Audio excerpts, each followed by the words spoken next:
આજે આપણે કાંક મીઠું બનાવીશું એટલે દૂધીનો હલવો. દૂધીના હલવા બનાવવા માટે આપણે લીધી છે 2 દૂધી. દૂધીને છીલીને સારી રીતે ખમણી નાખવાની છે. સારી રીતે સાવ બારીક બારીક ખમણી નાખવાની છે. ખમણવામાં આપણે એ ધ્યાન રાખવાનું છે કે જે વ્હાઈટ કલરનું અંદર આવે છે બીવાળું એ નાખવાનું નથી. પછી આપણે એને સારી રીતે ધોઈ નાખવાની છે. ધોઈને સાવ કોરી કરી નાખવાની છે.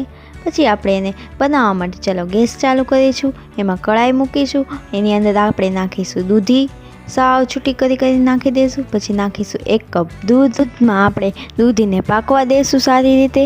દૂધી પાકી જાય પછી આપણે નાખીશું 1-5 ચમચી ખાંડ નાખી દઈશું. ખાંડ નાખીને સારી રીતે મિક્સ કરી લેશું. મિક્સ થઈ જાય પછી આપણે એમાં ઘી નાખીશું 2 ચમચી. ઘીને સારી રીતે મિક્સ કરી લેશું. પછી એમાં નાખીશું કલરને પણ તેને પણ મિક્સ કરી લેશું.